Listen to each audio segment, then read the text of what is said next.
Our spines are the backbone and foundation of our bodies.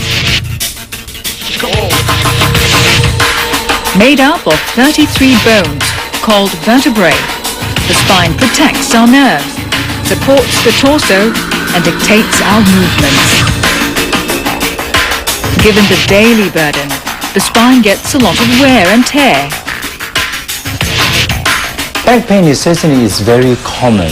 In fact, many studies have shown that up to 80% of the population will have back pain at some stage in their life. Usually, patient presents with acute low back pain. They, out of the blue, they may get a sudden onset of pain to the back. Now, in some situations, the pain may come on more gradually and become worse and worse, and they will have problems in either sitting too long or walking too long. They may suffer from too much of back pain. Now, then, in these situations here, they find it difficult to lie down or sit down for a long period of time. Now then, and some patients, they may also experience pain radiating down to their legs as well, and they may experience some numbness going down to the legs. Back pain persisting more than 3 months is chronic. See a doctor to rule out any serious medical problems. Pain may indicate an underlying condition like degenerative disc disease or a herniated disc. Here, this is a model that shows that how a hernia prolapsed disc would occur. In this situation here, we also see that the nerve coming out of the foramina here, the hole here. Now then, the time when the disc protrudes out, it may presses against the nerve roots here, and this results in pain and sciatica. So here, the disc here presses against the nerve root as it comes through the hole, and this results in severe low back pain. Cervical or neck pain is another common medical condition. It affects the first 7 vertebrae comprising the cervical spine. These bones are surrounded by muscles, ligaments, and nerves. The discs between the vertebrae act as shock absorbers for the spine.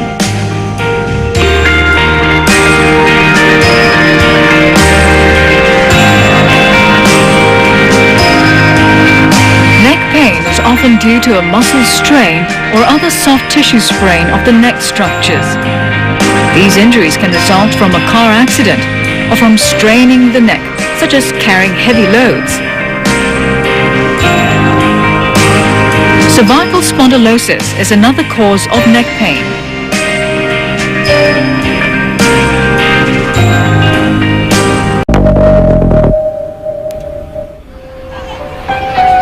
No age is immune to back pain.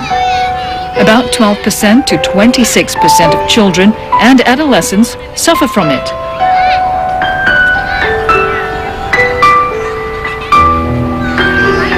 Men and women are equally affected. Most lower back pain is acute and will resolve itself with or without treatment. If symptoms persist beyond 3 months, the condition is considered chronic. Most back pain occurs between the ages of 25 and 60. David has just finished national service in Singapore and is waiting to go to university in the United Kingdom. At just 20 years old, he has been diagnosed with disc degeneration.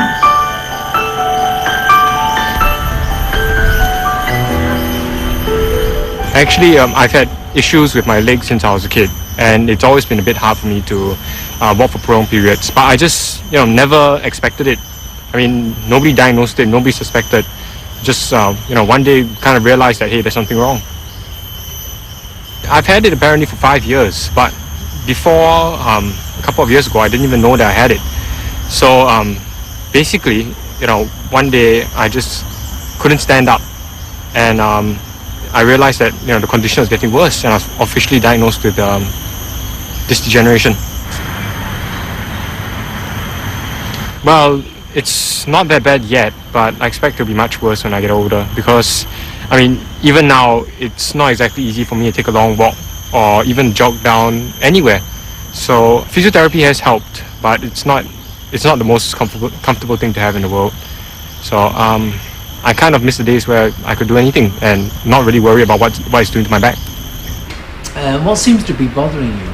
I'm having a few The problems. effectiveness of back Basically, pain whenever I'm treatments sitting for a long varies from duration person to or person. standing for a long duration, I'm getting radiating pains starting The from my doctor back will generally and begin the by back asking moving about down to the symptoms bottom and taking a of my medical arm. history. How long have you been having this now? I've had this for a few years. This will be followed by a definitely physical more than 5. examination. And basically, it gets aggravated the longer I stand or the longer I sit still.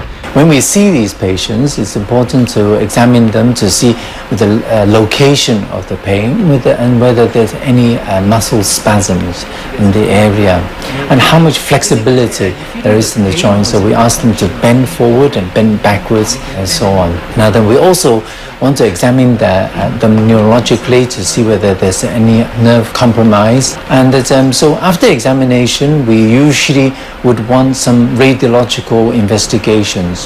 Here we see that to start off with, we usually request for a plain X-ray, and with the plain X-ray we will be able to see whether there are any degenerative changes to the bone, and also we'll be able to see how big is the gap between the vertebrae.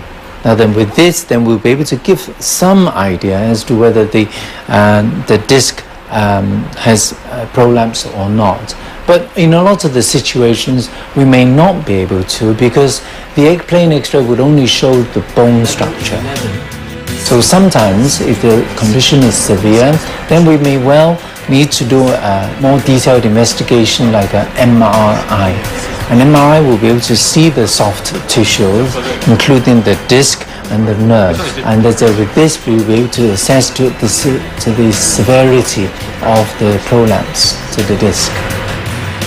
When we do an MRI, you can see that the MRI here, that in a normal situation, the disc looks like this, where we see the nucleus annulosus, the annulosus here, and the nucleus pulposus here. Here we see it as a bright spot surrounded by a dark rim capsule here. These are the bones of the vertebra. In this situation here, this disc is diseased in that it is dried. One cannot see the actual bright nucleus pulposus already, and is herniated out. And this results in the disc material protruding out into this canal, resulting in nerve compression here. Now then, some patients may get pain to the buttock area. Sometimes it may be to one side, sometimes it may be to both sides. And again, we see that more MRI pictures of the condition in that the disc is pressing against the nerve here. And in this situation here, the disc material has traveled upwards to almost to the next level. So MRI does play a very significant role into helping us to make the diagnosis and to assess the severity of the problem. Through physical therapy, David learned habits and principles that helped him to work on strengthening the back, neck, and core muscles. The physiotherapy treatments were mainly focused on, firstly, they were to reduce inflammation. So I had some ultrasound therapy, which basically relaxed the muscle and tried to reduce the inflammation so that the initial symptoms would go away. After that, I went for classes every week, which focused on strengthening my core muscles, which would take some of the weight away from my spine. So it's basically helping me with my posture, and yeah, it's helped a lot. And basically now I can function pretty normally, about the same as before my injury. So things are getting better, but I just hope they won't get worse.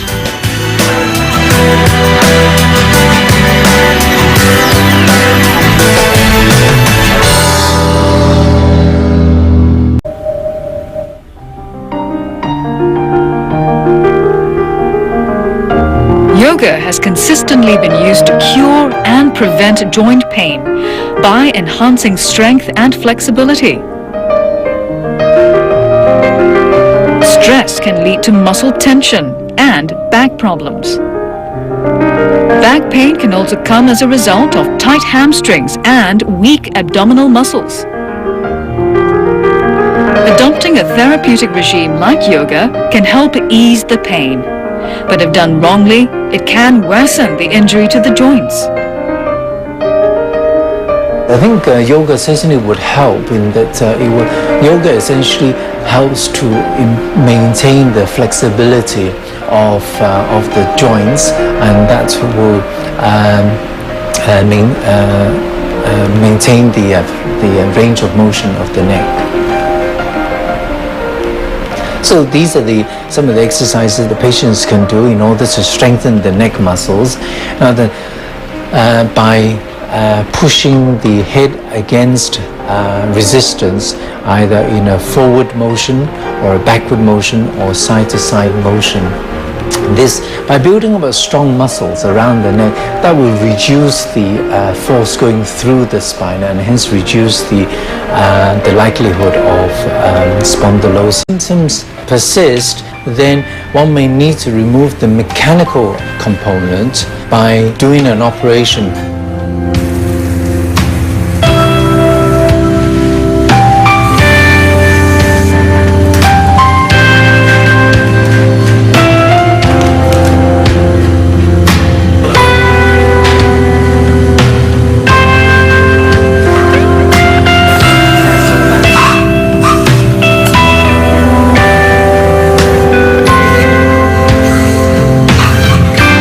This operation is known as fenestration and discectomy.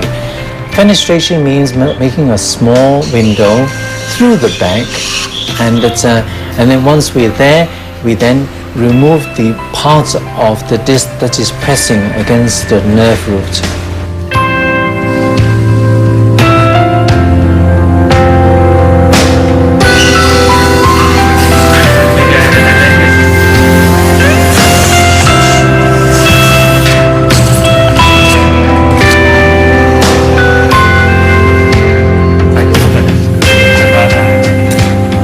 Here we see that this is the MRI, and this patient had this piece of the disc material removed during the operation.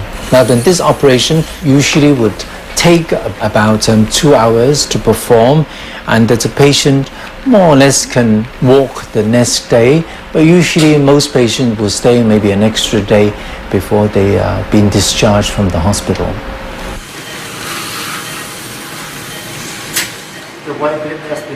The neck pain is also very common, and that the similar process also occurs in the case of the back. In the case of the back, one may see young patients coming to see us with neck pain, and that they will have, in addition to neck pain, they may also get pain and numbness radiating to the upper limb being the outer part of the arm and the forearm. And that they may, in addition to pain, they may also suffer from numbness. Treatments for neck and back pain are very similar. For long-term relief, lifestyle changes must be undertaken. Exercise maintains muscle tone to strengthen the spine and keep it flexible. Like any fine piece of machinery, maintain the spine and it will give us good service and perform for many, many years.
Hello, hi, good evening. My name is Dr. Kevin Yip. I'm an orthopedic surgeon at Gleneagles Hospital.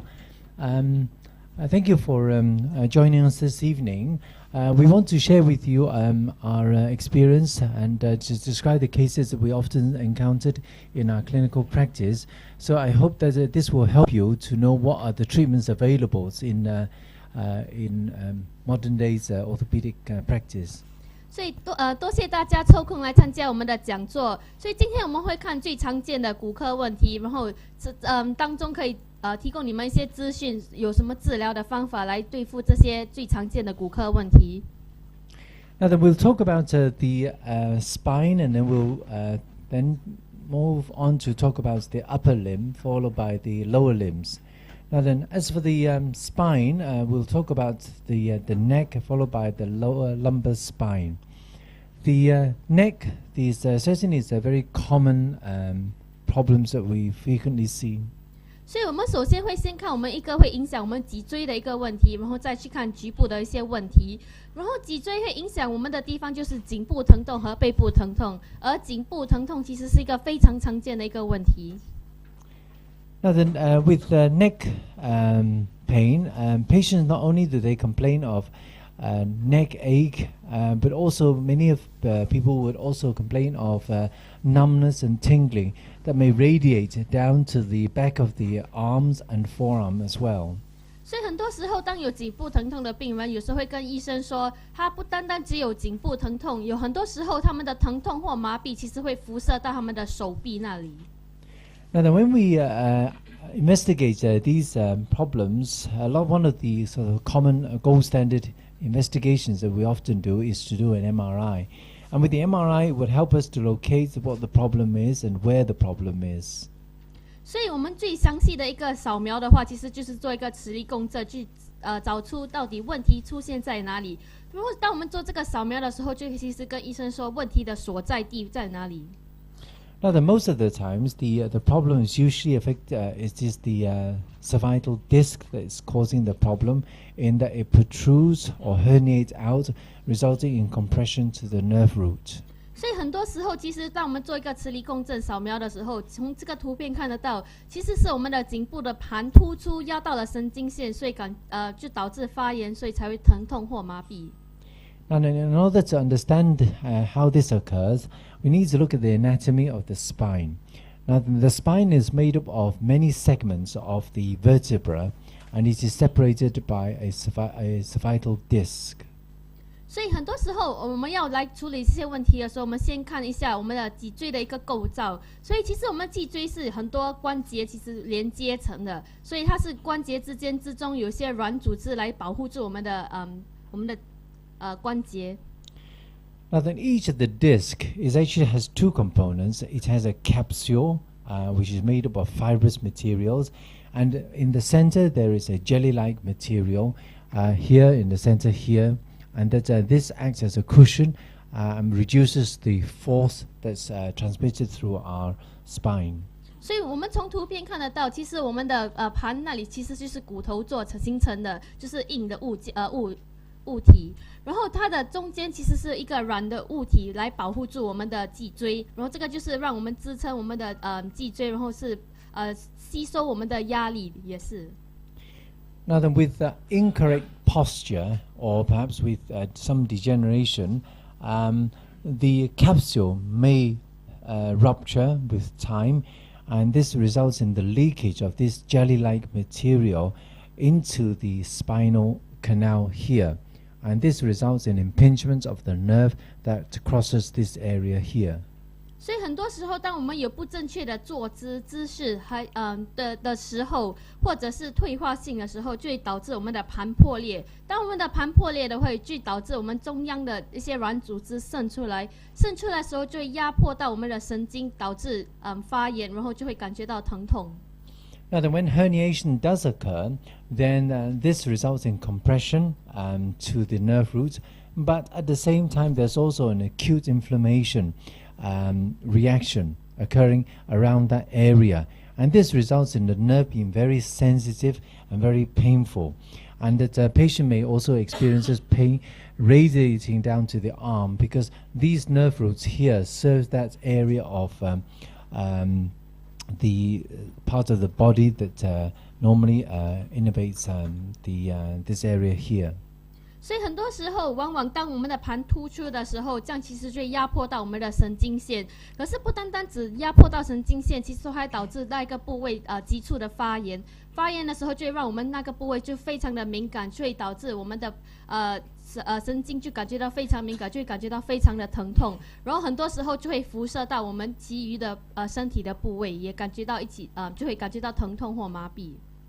Now then, when we look at the problems occurring in the lower lumbar spine, which is also a very common problem, many patients, again, not only do they complain of back pain, but also many of the patients will experience pain radiating down to the back of the thigh and even down to the calf area. Now that it can be either numbness or achy feeling or numbness or tingling radiating down the lower limbs. 所以很多时候，如果病人就是说有背部疼痛的话，这样很多时候他们也会说，医生啊，我的背部疼痛就是辐射到我们的大腿和小腿，也会感觉到疼痛或麻痹。有时候，不单单只有疼痛或麻痹，很多时候病人也会感觉到非常的酸痛，也是有一些的感觉。Now then, when we again looking at the anatomy of the spine here in this area, you notice that again it's very similar to that of the cervical spine or the neck area, where often it is the disc that's herniated out and resulting in compression to the nerve roots here. 所以我们来看一下我们的就是我们的背部的一个构造，其实跟我们的颈部也是非常相像的。就是很多时候就是因为那个盘突出，导致它压迫到神经线，所以才感觉到疼痛。And when we look at the MRI of these patients with back problems, then again one would see a very similar picture in that one will be able to locate the level to which it is being affected.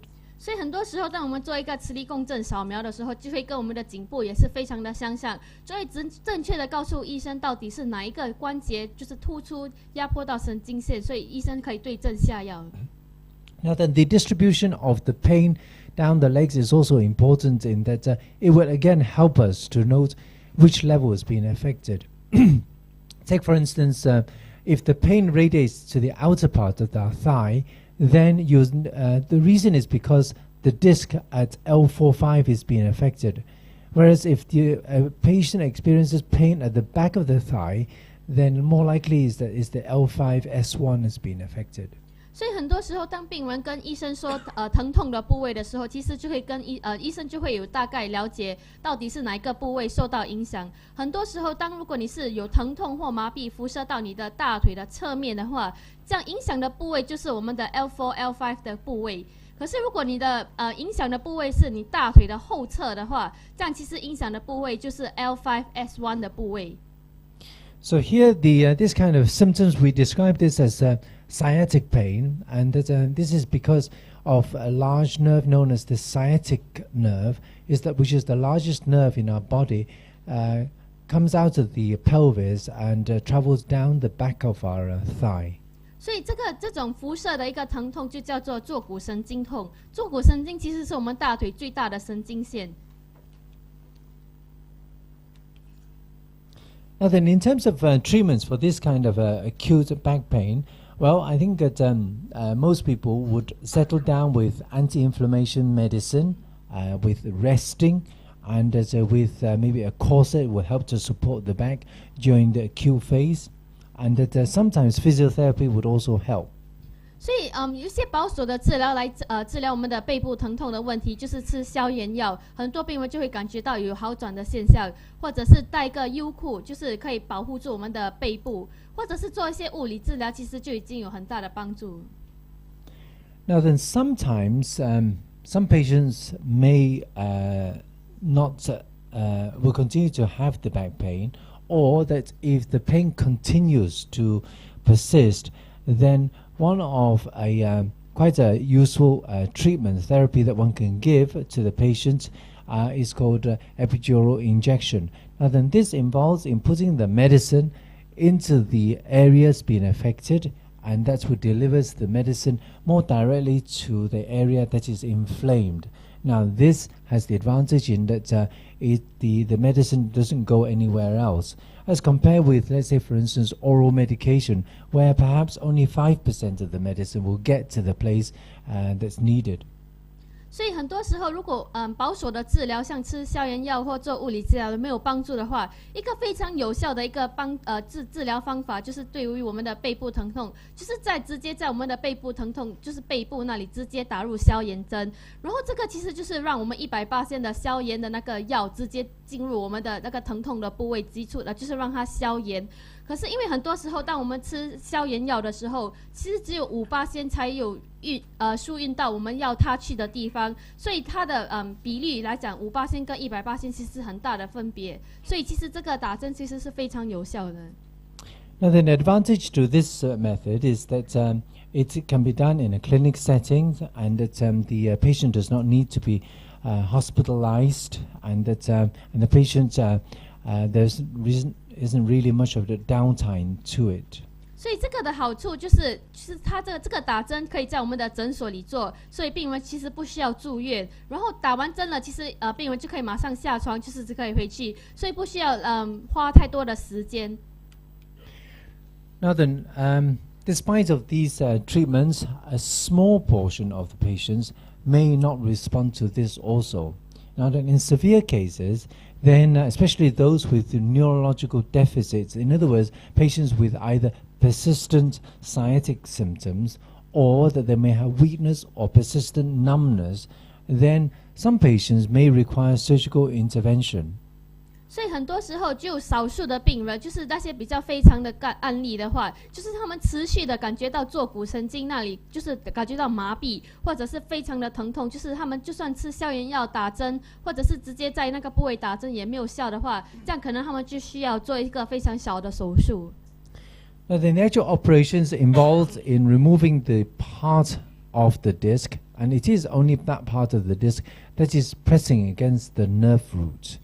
After removing this, then the disc will then heal, and that the nerve is no longer being compressed. 所以这个手术就是其实把那个软组织，就是压迫到神经的那个盘，就是清除掉。所以当它这一清除的时候，这样其实就不会那个神经就不会被压迫，这样其实最有大大的好转。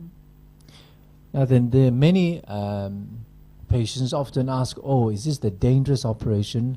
Well, luckily for most patients, the area affected is often at L4-5 or L5-S1, and that knowing that in a normal anatomy, the spinal cord finishes at the level of L1 or lumbar segment 1. That means that most of the times one is not really dealing with the spinal cord, but more of dealing with the nerve root. So it's a relatively safe operation compared with that with the neck problem. 所以很多时候病人就会问医生，哇，在背部就是我们的脊椎那里做手术，其实是不是一个很危险的手术？其实不以为然，因为我们的神经的线其实是断在L1 的部位，就已经停留在 L1，所以很多时候背部疼痛就是在我们的 L4、L5 或者是 L5-S1 的部位，其实就是远离我们的神经线，其实离很远了。所以我们现在所看的就是只有神经的一些尾端的一些部位，所以就不会造成很大的影响，其实是比较一个安全的手术。Now then, the operation normally would take about 1.5 hours to perform, and that the patient will be able to walk the following day. Now then, some centers discharge the patients the following day. Others, more conservatively, may discharge the patients after 2 days. 所以这个手术只需要1个半钟头就可以完成了，然后隔天其实病人就可以下床走路。可是如果比较保守，要在医院多休息的话，这样休息多1天也是可以的。So I think it is important to look after our back. Now, how do we look after our back? Well, I think there are 3 areas that one can look at. Number 1, I think it's important to reduce the amount of load going through the spine. And to do this, there are 3 things that one can do. Number 1 is to reduce the body weight if we need to.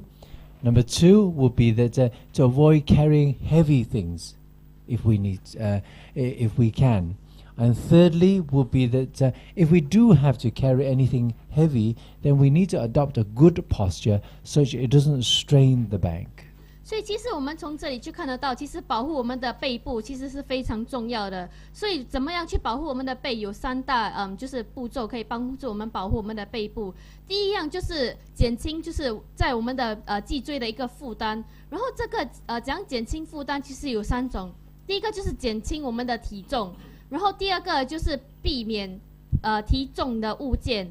然后第3就是如果真的需要提重的物件的话，这样其实保持正确的姿势就可以帮助到我们保护我们的背部。And then the second and the third area that we need to look at is that secondly, it's important to have a good support of the structures around the spine, such that not all the force will go through the spine. So what we mean is that if we have good strong muscles around the neck area and around the spinal vertebral spine there, then it will help to reduce the load.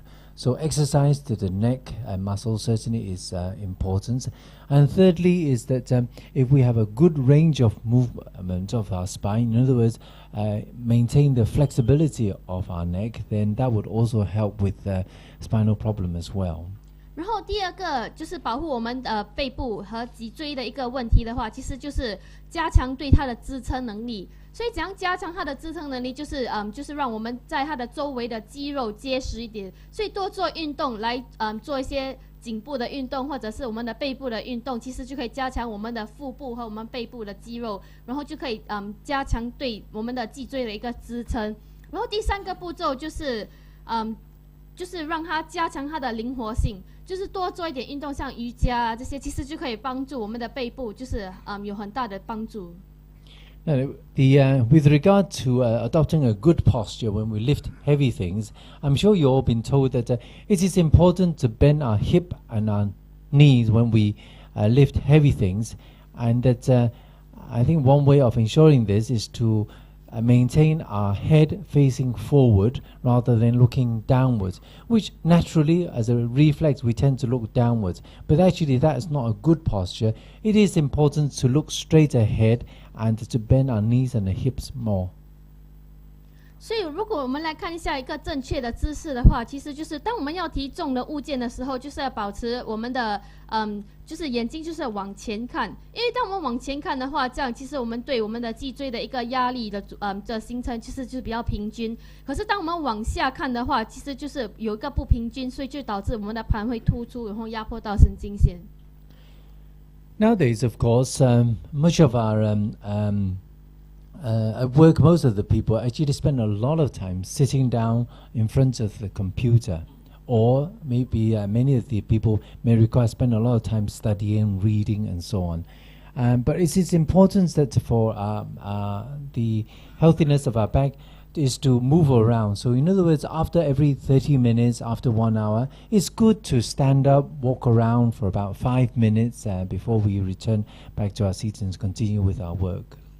所以很多时候，因为现在我们通常在做工的时候，在办公室都会直接就是坐在电脑的前面，或者是有时候需要翻阅读书的时候啊，就是长期的坐住。所以很多时候在我们做的时候，坐姿也是非常重要，所以我们就要形成90和90度。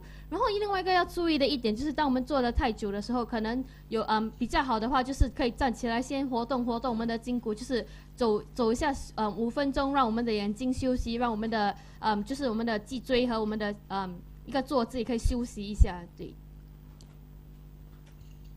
Now then we move on to talk about the upper limbs. The upper limbs being the shoulder, the elbow, and the hands. Now that's what we call the upper limbs. So for the shoulder, certainly there are 2 main common causes of shoulder pain. Number 1 is that tendon inflammation or tendon pathology.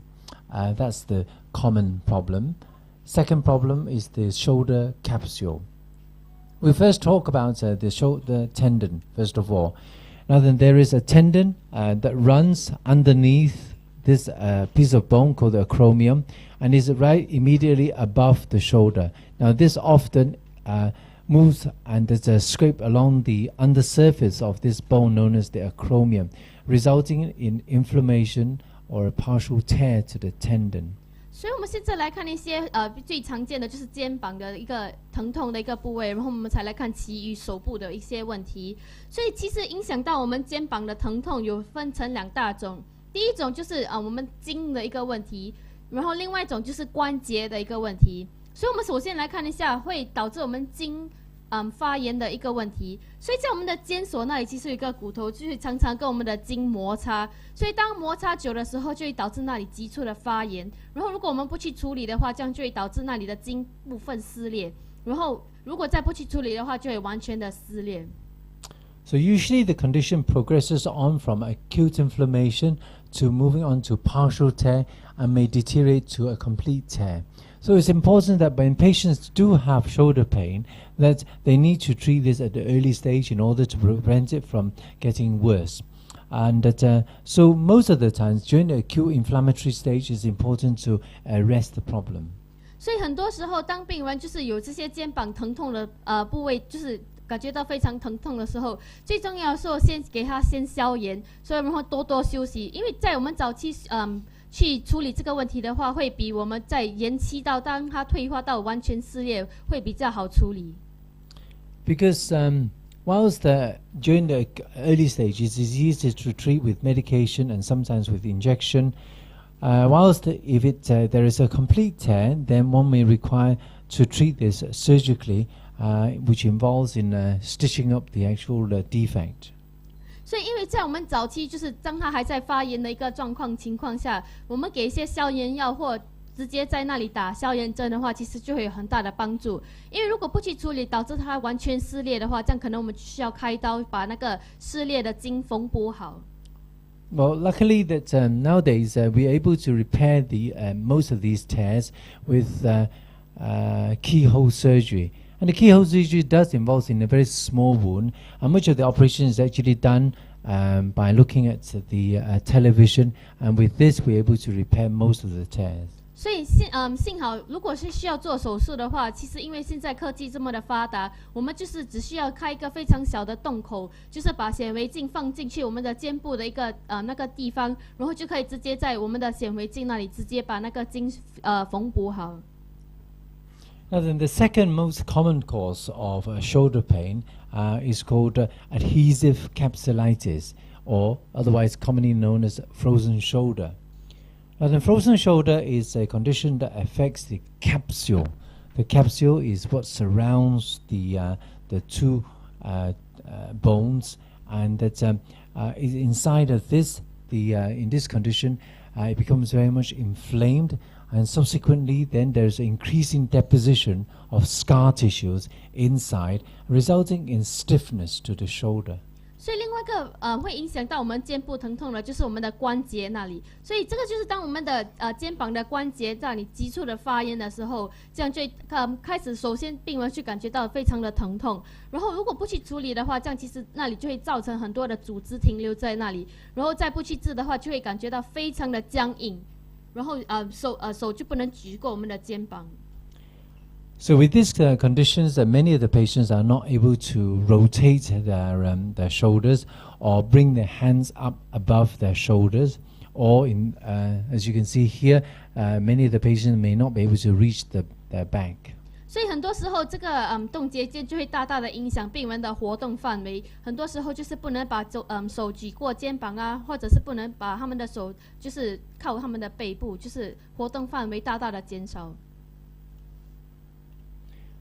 So we move on to the lower part of the upper limb. In the case of the elbow, one of the common problems that we frequently encountered are the condition called lateral epicondylitis, otherwise known as a tennis elbow. 所以我们现在来往下看，就是我们的手肘的一个部位。然后我们常常看见，就是手肘出现问题的，就是网球肘。Now then, in this condition, the patient will complain of pain on the outer aspects of the elbow, and the pain often radiates to the outer aspects of the forearm, to the up down to the level of the wrist. 所以很多时候，其实这个疼痛的部位就在我们手镯的外侧，然后这个疼痛的部位就会辐射到我们的手臂，其余的手臂，然后就会延伸到我们的手腕那里，会感觉到疼痛。Now then, the patient may experience pain with carrying of heavy things when they are or making any strong grips, such as opening a jar, or that they may have problems with turning, such as turning the handle of a door. 所以很多时候，这个疼痛的话，就是最严重的，就在于他们在提重的物件的时候，感觉到非常疼痛，或者是像扭车门啊，还是扭毛巾的时候，就感觉到非常的疼痛。Yeah. And the cause of this common problem is often a combination of repetitive use together with some degeneration to the tendon in itself. 所以会造成这个网球肘其实有2大原因，其中的一个原因就是可能是有些小部分的退化性，然后另外一个主要的原因就是因为长期的一直去使用同样的做一个动作，一直重做，所以造成那个筋损伤。Now then, in addition to the in addition to the more conservative approach to this problem, which includes taking anti-inflammatory medicine, the use of wearing a tennis elbow brace. One of the things that more recently, one of the modern treatments for treating this particular condition is to use something called shockwave. Shockwave therapy is a way of delivering high energy sound wave to the soft tissue, and that would encourage the soft tissue to heal faster. 所以一个比较先进的一个医疗方法的话，其实就是用一个叫做冲击波疗法。冲击波疗法就是用高能量的一个仪器，就是直接打入在我们的手镯的那个部位，然后就是打散那里的组织，让我们的身体更快的愈合起来。So moving down to the hands now. Now then, what are the problems that we encountered with regard to in the area of the hands? Well, numbness is certainly common. Numbness around the hands, particularly that of the thumb, the index, and the middle finger. Many patients complain of numbness, particularly at night or early hours of the morning. Now, then, in severe cases, many patients may complain of numbness all the time. 然后我们现在来看一个会影响我们手部的一些症状，然后这个就是叫做腕管综合症。腕管综合症其实会影响病人的拇指、食指和中指，感觉到疼痛或麻痹。很多病人通常就是在晚间要睡觉的时候，或者是刚刚起床的时候，感觉到疼痛或麻痹。可是比较严重的案例的话，是全天性的话，都会感觉到疼痛或麻痹。Now, then, what's the cause of this problem? Otherwise known as carpal tunnel syndrome. Well, this the reason is because the nerve known as the median nerve passes through a very tight tunnel and innervates these 3 fingers. Now then, as we get older, sometimes the actual tunnel in itself, known as the transverse carpal ligament, or the carpal tunnel, becomes very narrow and tight, and this results in compression to this particular nerve, resulting in irritation to the nerve. 所以是什么原因造成腕管综合症呢？其实就是因为我们的正中神经被压迫到，因为它要经过我们手腕的一个韧带，然后很多时候当我们年纪比较大的时候，那个管道会比较狭窄，所以当它比较狭窄的时候，就会压迫到我们的正中神经，导致它感觉到疼痛或麻痹。Now then, another common problem is otherwise known as ulnar nerve syndrome. Now then, this condition differs from that of the carpal tunnel syndrome in that the numbness is likely to be affecting the little finger and the ring finger. 所以我们现在来看另外一个也会影响到我们手指疼痛或麻痹的一个症状，叫做磁神经综合症。然后磁神经综合症其实会影响到我们的无名指和我们的小指，感觉到疼痛或麻痹。Now then, in this condition, the nerve being affected is the known as the ulnar nerve, and this nerve is found at the back of the elbow, and it's more on the inner aspects of our elbow, and that this particular nerve passes through a tunnel known as the cubital tunnel, and that it is here where the nerve is being compressed, resulting in irritation and inflammation. 然后这磁神经综合症其实跟我们的腕管综合症有点不一样，因为这磁神经是其实通过我们在我们的手镯的一个管道，然后当它被压迫的时候才会感觉到疼痛或麻痹。Now then, another common problem is pain around the thumb area.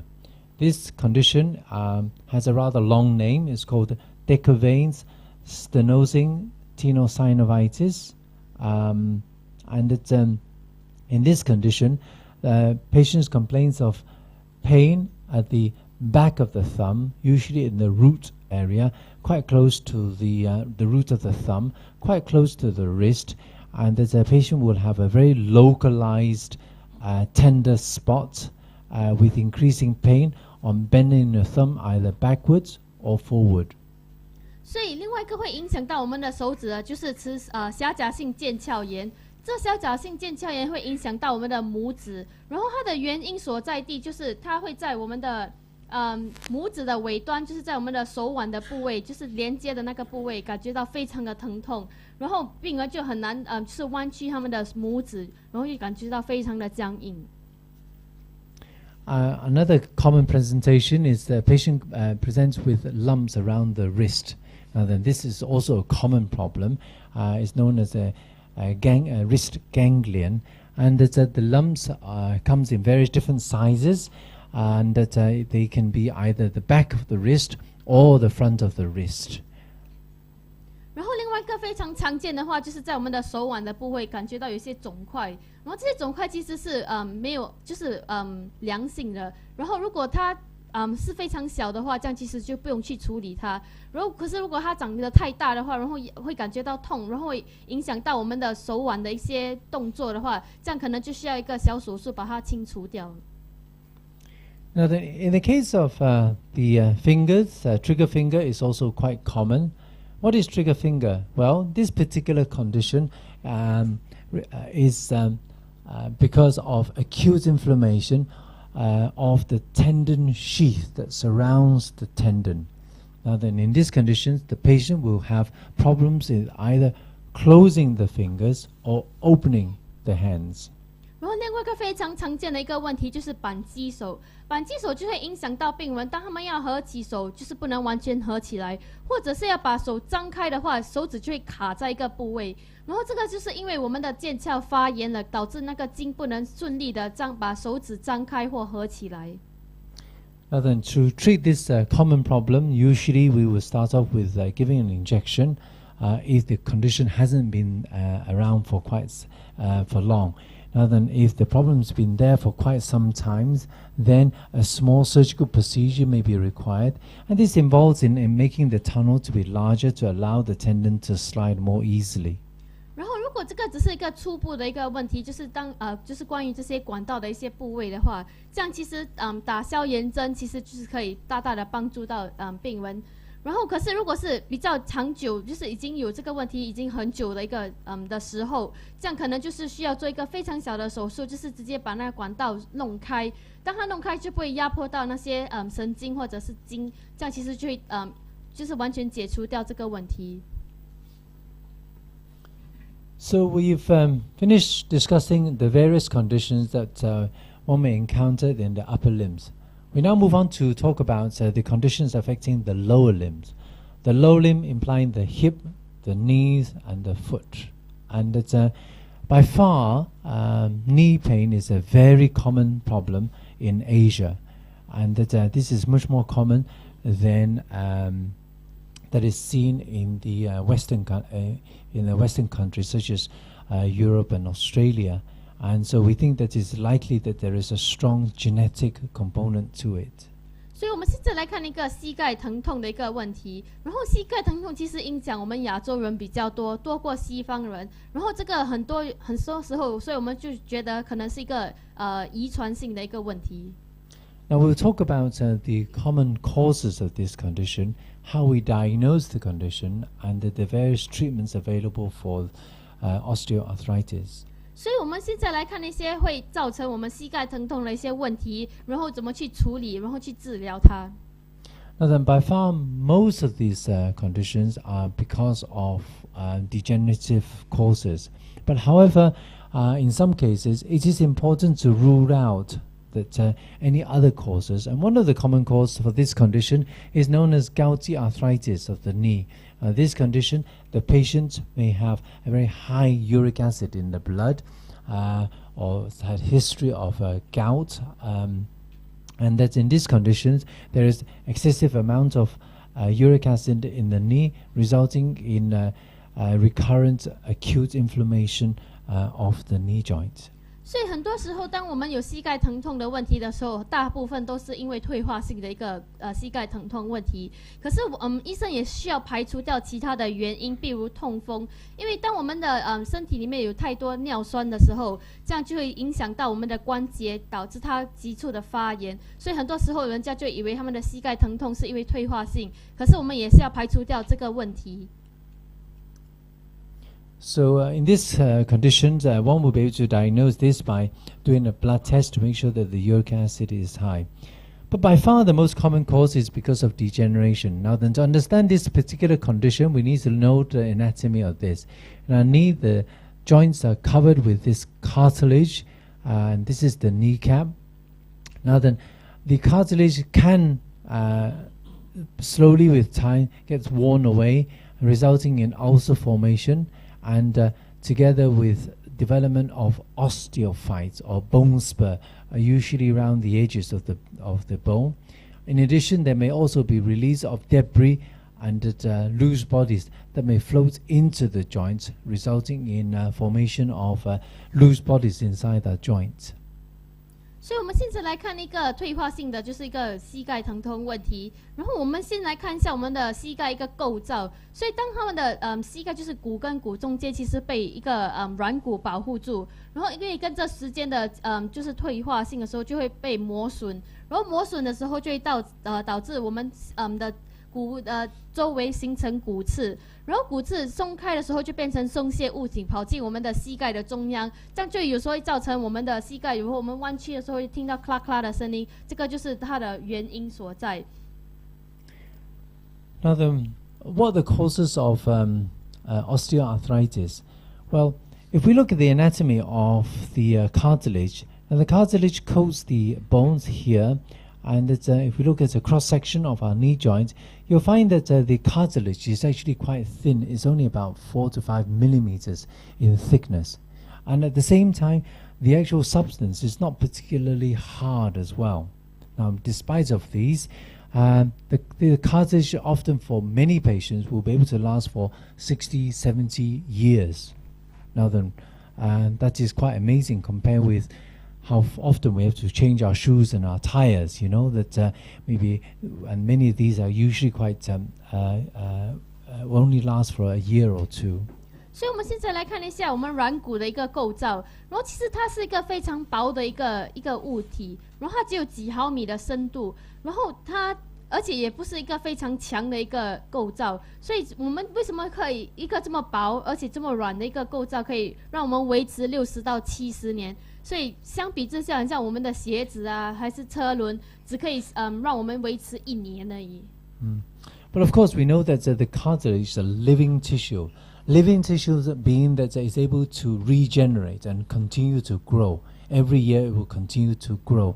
So in other words, the more as we use our joints, the new cartilage tissues will form as a result of regeneration, and the regeneration is governed by the stimulation such as exercise and the use of our joints. 所以这个其中的一个原因，就是因为它可以维持这样久，是因为它是有个复原和滋生的一个能力。然后这个滋生的能力其实是处于在我们的怎样去刺激它。所以如果我们多做运动去刺激我们的软骨的滋生能力的话，这样其实就可以保护我们的关节比较长久一点。So in other words, it is important to continue to maintain the mobility of our joints by regular exercise, because if we don't exercise, then our cartilage will degenerate, and this will make the condition to be worse. 所以很多时候，其实医生就是常常跟我们说，我们需要常常做运动，然后来促进我们的自身能力来保护我们的关节，因为如果我们不去利用它的话，这样其实我们就会失去它的功能。Now, if we look at the various different stages of this particular condition, you see there are broadly divided into four phases. At the beginning, you see that the cartilage is nice and shiny. With time, one would develop small cracks and fissuring of the cartilage tissues. By the third stage, you'll see that there are bone spur and at the developing, or bone spur or osteophytes developing at the edges of the bone, together with loose bodies that may be released into the joints. And the final stage, you see that much of the bone is being exposed and not much of cartilage left inside the knee joints. 所以其实我们看一下我们的膝盖的一个退化性，其实是分裂成4大步骤。然后第一个图片的话，你可以看到我们的软骨其实是非常光滑的。然后到了第一个图片的话，你就会看到一些裂痕的形成。然后到了第3个阶段的时候，就有开始就是骨刺的形成。然后骨刺形成就会导致松懈物体跑进我们的膝盖中央。然后到了第4阶段的话，其实我们的软骨已经其实被磨损完了，其实那个骨头已经是被爆出来，就是开始补磨骨了。Now then, that's a diagrammatic representation. But if we look at what we see when we put a small camera inside the knee joint, this is what you see: nice and shiny cartilage, almost like ceramic. It's nice and shiny and white. With the second and third stage, you see that a part of the bone is being exposed and the surface is no longer nice and shiny. And the last stage, here you see that much of the bone is actually being exposed with not much of cartilage covering the joint. 所以刚才我们看到就是图片的一个显示，然后这个就是我们放显微镜进去看我们的膝盖的一个实际状况的时候，所以第一个图片其实可以看得到那个是非常的光滑，像陶瓷一样的滑。然后到了第2个图片，就是我们第2和第3阶段，就是我们的软骨其实就已经凹凸不平，然后可以看到部分的骨头。然后到了第3个图片的时候，就是可以看到我们的软骨其实已经被消耗尽了，然后其实骨头已经露出来了。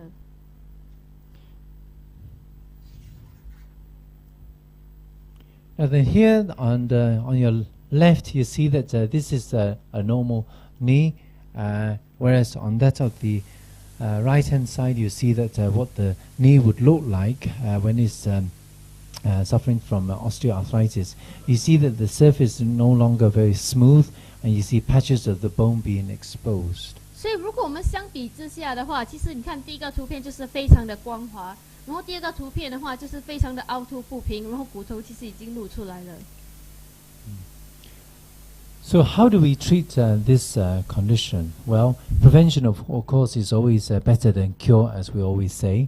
Now then, there are many nutritional supplements available. Perhaps the most commonly researched supplement is glucosamine and chondroitins, and these do help to protect the knee joint and help the symptoms for those patients with early stages of osteoarthritis. 所以我们怎样去处理我们的膝盖疼痛的一个问题？所以很多时候医生就会说，防范是胜于治疗。所以很多时候我们先做一些吃一些营养的补充，其实对我们的身体是非常有帮助的。然后最有医学根据的就是吃这个氨基葡萄糖。然后氨基葡萄糖其实是可以帮助那些轻微和就是普通的那些膝盖疼痛问题。Now then, despite this, many of the patients may suffer from acute attack of osteoarthritis. Now, how the patient would present would be that they can either present with gradual onset of gradual ache, feeling to the knees, especially with squatting and with climbing of stairs. Now, then there are some patients that may present with an acute attack of knee pain, and you see that the knee becomes suddenly very warm, very swollen, and in some cases one may need to remove the fluid from the joint in order to improve the symptoms. 所以很多时候，其实病人是慢慢的感觉到膝盖开始渐渐的退化，然后就感觉到疼痛，然后这个是处于当我们爬楼梯或者蹲下来的时候感觉到疼痛。可是很多时候有些病人也是会有一些急促的发炎，然后就会感觉到膝盖突然的非常的臃肿，然后感觉到非常的热，然后很多时候少数的病人需要把那个发炎的水抽出来，然后来帮助他们去治疗这个问题。Now then, in addition to taking anti-inflammatory medicine and perhaps resting of the knee during the acute phase, one of the treatments that's quite effective for patients with early stages of osteoarthritis is to give an injection of a lubricant into the knee joints. Now then, this involves in giving the injection in the office settings, and it's with this, it will help to not only to reduce the friction as a result of the lubricants inside the knee joint, but it will also help to reduce the inflammation inside the knee joint as well. The lubricants will penetrate into the cartilage, and it will make the knee to last longer. 所以很多时候，当我们把这个发炎的水抽出来的时候，另外一个非常有效的一个治疗，除了就是做一些保守的治疗，如果没有帮助的话，另外一个治疗其实就是直接在我们的膝盖打入这润滑剂。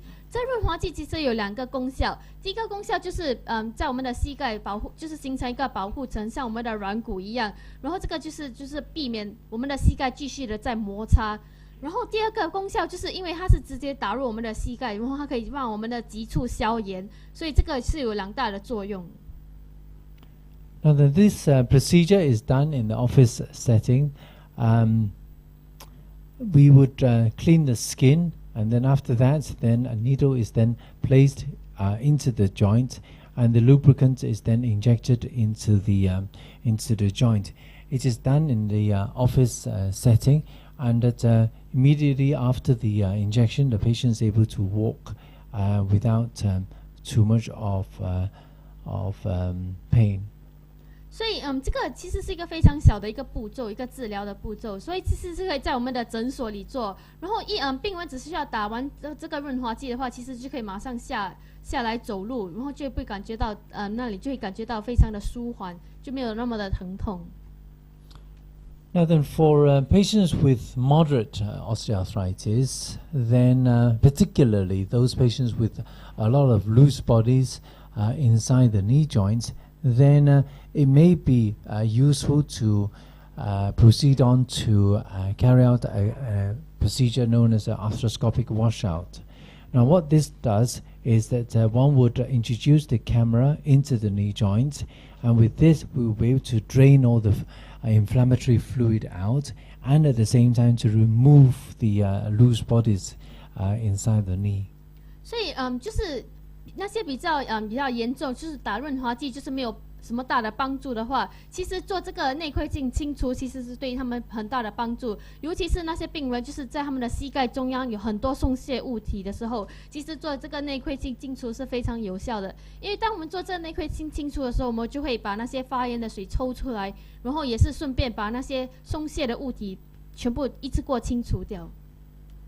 Now then, in addition of removing these loose bodies like these, which floats around in our knee joint, which can cause mechanical problems, we can also do various things in order to stimulate the cartilage to grow.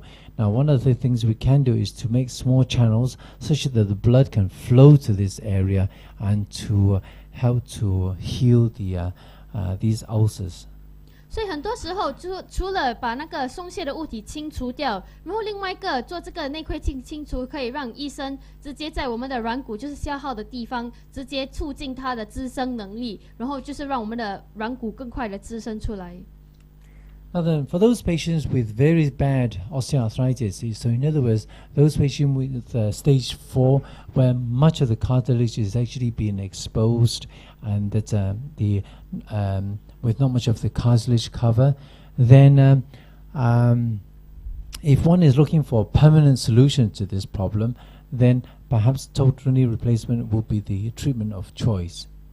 然后如果一些是比较非常严重的，就是到我们第4阶段，就是软骨已经所剩无几的时候，然后骨头其实已经开始骨磨骨，然后病人要找到一个永久性的一个解决的方法的话，其实做这个膝盖置换手术是一个最好的一个方法。Because with this operation, it is a surface replacement operation where one would replace the surface of the joints with artificial materials, and with this one would be able to be pain-free and that's able to bend and squat much more freely, and it certainly has quite a long-lasting effect in that many of these patients will last for up to 15 to 20 years. 所以这个置换手术其实是一个比较永久性的一个问题，就是它就是直接把那个本的一个问题清除掉，然后因为它是直接把那个膝盖换成一个金属的，然后就是让我们的膝盖就是不会再有疼痛的问题，然后它的活动范围也是，就是以前如果你有膝盖疼痛的话，你不可能蹲下来，可是做好这个置换手术的时候，你做好手术了后，你就可以直接的蹲下来，活动范围会大大的进步，然后这个也可以维持20到25年。So this is quite a good treatment for those patients with severe osteoarthritis. And the analogy that one can give for this would be equivalent to, let's say, for instance, making a crown for a badly decayed tooth. 所以做这个置换手术，就像我们蛀牙的时候换一颗新的牙齿，就是一样的道理。So we move on to talk about the conditions that affect our ankles and feet, and that heel pain is certainly a very common problem, and that a patient usually complains of pain to the bottom of the heel, particularly first thing in the morning or after prolonged walking. 所以我们现在来看一下会影响到我们脚部的一些疼痛问题。然后第一个非常常见的就是足跟痛，足跟痛往往会影响病人，就是当他们起床的时候，清早起来刚起床下床走的第一步路啊，就感觉到非常疼痛，或者是走长远的路程，然后就感觉到足跟非常的疼痛。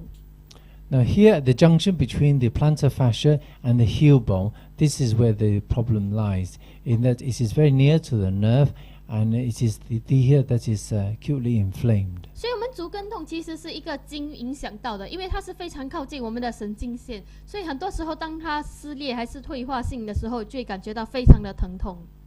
And again, one of the effective treatment for this condition is to use something called shockwave therapy, which involves in delivering high energy sound waves to this area, and again it will encourage the soft tissue to heal. 所以另外一个治疗其实就是跟我们的肩膀疼痛有时候也是相像的，就是做这个冲击波疗法，就是用这个高能量的一个仪器打进我们的足跟那里，然后促进它的身体的复原能力，然后让它恢复得更快。Now, other conditions that we see are ingrown toenails. 然后另外一个也是非常常见的，就是我们的脚趾甲跑进我们的肉里。And bunions, otherwise known as hallux valgus, where the patient presents with a lump at the base of the big toe. 所以另外一个也是常见的，就是大拇指外翻，然后这个其实就是影响到我们的大脚趾的尾端那里长出一个肿块。So these are the common problems that we frequently encountered in our orthopedic practice. So we've talked about the various conditions that affects different parts of our bodies. Now we want to talk about the conditions that affects the whole of our musculoskeletal system. And of course, the main ones that we're talking about is the condition called osteoporosis. 所以我们现在已经讲完了，就是一个局部的那些问题。所以我们现在来看一个会影响我们全身的一个骨头的一个问题，就是骨质疏松症。Now then, this is a worldwide problem, and it affects many people, particularly those people above the age of 50, and is more common in ladies than in men, and it is a worldwide problem. 所以其实这骨质疏松症是一个影响全球的一个问题，然后它也是影响我们新加坡人很多大部分的一些人，然后这个就是会影响就是年龄超过50岁，然后女性比较多的一个问题。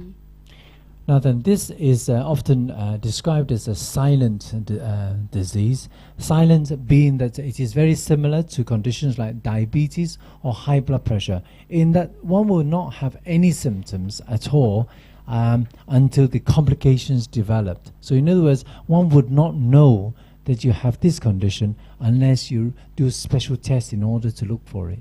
所以其实这骨质疏松症像糖尿病和高血压一样是没有症状的，是直到它有并发症的时候，这样我们才会发现我们自己有这个问题。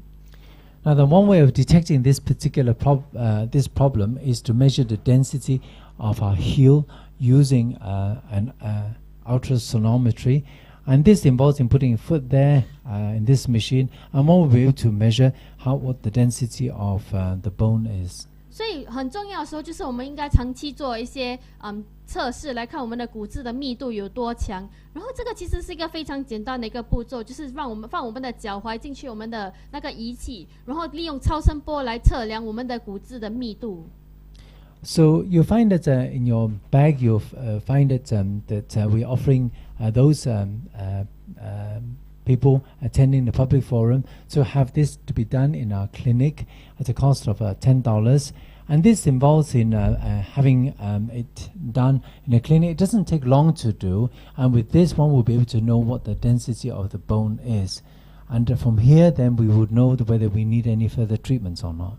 所以其实我们是让参加我们的讲座一个优惠，所以就是在我们的诊所里测试你的骨质密度只需要10块钱。所以如果你还没有登记的话，等一下你还可以跟我们的就是我们的同事登记一下，然后做这个测试，我们就可以知道我们的骨质密度到底有多强，然后到底是正常还是属于比较低的一个现状。然后如果是比较低的话，这样可能我们就可能去找一些更深一步的治疗。Why do we need to know this? Well, it's because once we know our bone density, then we will need to know. Then we will be able to know whether we need any further treatments or not. And it's important to know that sometimes just taking calcium alone or exercise may not be sufficient to solve this problem. 所以因为如果我们去测试，如果看起来是正常的话，这样其实我们就可以继续做我们平常做的事情。可是如果是不正常的话，其实很多时候很多人就以为单吃钙片就可以帮助到他们提升他们的骨质密度，可是这是一个错误的观念。因为很多时候我们的身体就是因为到了某个年龄不能再吸收这个钙质，所以钙质本身其实是不能帮助骨质疏松症的病人。What are the consequences of these particular conditions? Well, it would cause increase in risk in the in fractures. Now then, in Singapore, about 15 people would have a fractured hip every day. Now then, this is a common problem. It is a worldwide problem. Fractured hips, although we can operate on this and fix the fracture, but after the operation, many of the patients may require some aid when they walk. So in other words, our mobility is affected.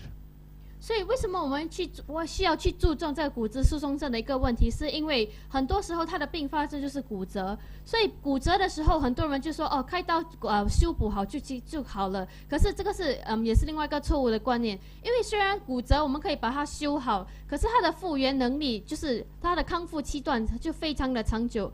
而且是如果是在我们的龙头骨那里骨折的话，这样虽然我们可以开刀把它的修补好，可是它的活动范围会大大的减少。就是如果就算是就是治好的话，病人还是需要用拐杖才能走路，就是不能完全的恢复像骨折前的那个状态。So this in itself will actually affect the quality of our life, and that. So mobility certainly is an important factor. Not only does it have problems with the hip, but also spine is also affected as well. Many of these patients, as we get older, you notice that people tend to get shorter and that the reason is because of the collapse in the vertebra. And you see that here the bone is collapsed. That is why as we get older, our shape changes, in that our posture changes, and that we becomes shorter as we get older. 所以很多时候，其实骨折会大大影响我们的生活的素质，然后而且它不单单会影响到我们的龙头骨那里，它也会影响到我们的脊椎。所以很多时候就是看到很多人注意说，老人看起来就是越来越矮的原因，就是因为他的就是我们的脊椎那里开始坍塌，所以就是因为骨质疏松症所造成的。So yeah, so osteoporosis is definitely a common problem, and that we definitely need to diagnose this in order to maintain a healthy lifestyle. Now then, we also want to mention to you what are the latest methods that we use for treating soft tissue injuries. Soft tissue injuries is certainly common. It affects our shoulders, our knees, and so on. Now then, one of the techniques that we've recently developed is to use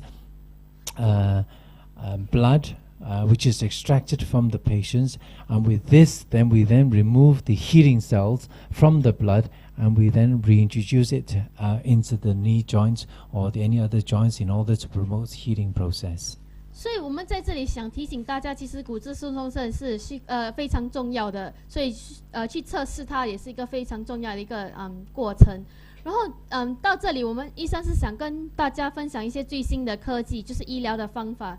然后这个方法就是直接从病人的当中就是血液抽我们的就是病人的血，然后再把它浓缩起来，就是只是浓缩那个康复的那些细胞，然后再把这些浓缩的康复细胞直接打入我们疼痛的部位，这样其实就会促进我们的身体的自然的恢复的一个过程当中，然后就让我们的部分疼痛的部位很快的舒缓疼痛的一些症状。So I think we've discussed about the various different conditions that affect different parts of our bodies. We've also discussed conditions that will affect the whole of our body. So it is important, I think, for all of us to realize that health is very important, and that health and time are perhaps the most precious assets that often we do not recognize until we are being depleted. So these are the most important things in our life. 所以我们其实看了我们这些局部的一些疼痛问题和一个影响我们全身的一个问题，所以在这里我们想就是跟大家说，其实时间和健康是一个非常重要的两个资产，就是因为很多往往当我们等到它就是消耗尽的时候，我们才感觉到它的重要性。So the tips for good health will be to eat lightly, breathe deeply, and live moderately, and that cultivate cheerfulness, and to maintain a good interest in life. 所以在这里我们有一个非常健康的小贴士，所以如果要保持身体健康，叫我们应得吃得清新，然后常常深呼吸，适度的生活，然后培养生活的一些乐趣，然后要常常开朗，就是多笑，其实就是可以就是让我们身体更健康。So we're coming close to our public forum now, and that our clinic is here at Gleneagles Medical Center. It is the first clinic as you walk through the main door, and this is our clinic. I would like to thank our staff for organizing this public forum.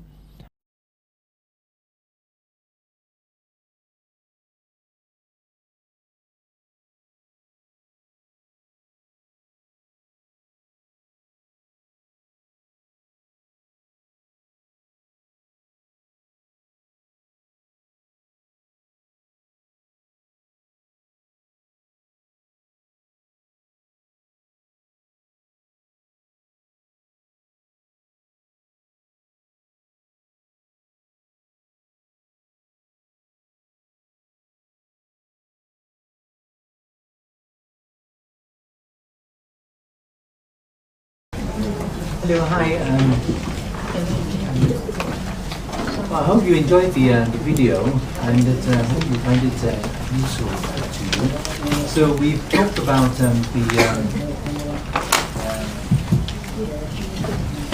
the different conditions that will affect our body, and that we also talked about the things that the conditions that will affect the entire body, such as principally the osteoporosis.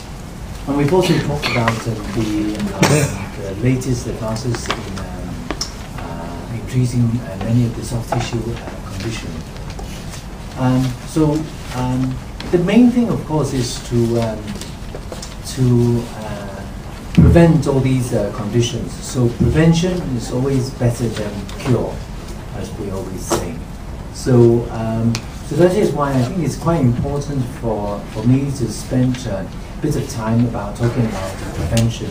And I think by far one of the things that we can do in order to keep us healthy is to do exercise.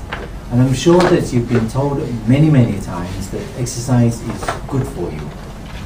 And that you've been told that exercise is good for you in many ways. Is good in lowering your cholesterol level, which is good in lowering your blood pressure, and that it helps to improve your immune system, and hence less chance of getting cancer. It helps to reduce the chance of getting diabetes, and that so there are many, many reasons why we should do more exercise to the best that we can. But today we're going to focus a little bit more on how exercise can help to improve our muscular skeletal system.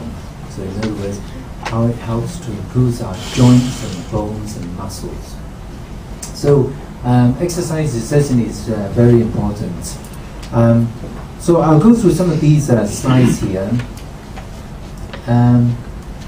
If you don't use it, you lose it. You've heard this before, because if we don't use our joints and muscles, then you will lose the functions of these tissues. We know that when we're feeling tired, we don't want to do so much. But we also be told that when we're feeling tired, then actually it's good to go to do some exercise, because exercise will give you energy. It doesn't use up your energy, it provides you with more energy. We know that when you're sitting down too much, then you want to lie down. When you lie down too much, then you want to sleep. And then when you sleep, you wake up, you feel that you're even more tiring after sleeping. So you know that exercise will certainly help to replenish your energy level. And that, so these are some of the slides here of here in 10 years ago in US doing the marathon. Here, this is the last Standard Chartered marathon here. And this is my missus doing the vertical marathon, running up 70 stories, 70 floors up the Western Plaza. And this is my sister doing the marathon in Hong Kong. This is my brother-in-law doing the triathlon, which involves in running the marathon, plus riding cycling, plus swimming in the open water. These are my nephew. So this is my family, my two Brian, and Michelle, and Anthony here. So, of course, we want to talk about exercise and the more senior elderly people, as well as in our community. And that, so I was looking through the internet, and that I have come across this 70-year-old gentleman who's still running very actively at the moment, and to date he has done quite close to 2,000 marathons already, of which 1,000 are actually official marathons. And that in Singapore, we also have our own marathon runner, Mr. Chan, who came to see me in my clinic for general medical checkup. He is 80 years of age, and he so far has done about 87 marathons, and he is 80 years old. So he certainly is at present Singapore's oldest marathon runner, and that he will be participating in the next Standard Chartered Marathon as well. So when I saw him, I was quite interested to find out what his knee was like. So although he came to see me for a general checkup, I managed to get an X-ray of his knee, and that. So here we see that this is one of the 6 X-rays. It actually belongs to Mr. Chan. Can anyone guess which knee belongs to Mr. Chan? Pardon? Top right hand side. That would be this one. Yes. Yes. I think you've got it right. This is the X-ray of Mr. Chan.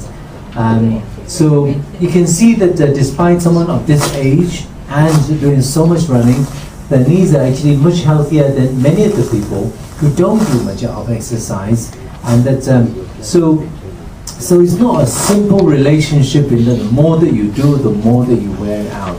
The relationship is not as simple as that. So this is Mr. Chan here. He was participating in the marathon in Bangkok, and he's here finishing his marathon and still have energy to dance with the girls here in this night here. So I thought that it would be quite interesting to ask Mr. Chan to speak to us and to tell us more of some tips as to how we can continue to exercise at this age. So I think Mr. Chan here? Mr. Chan.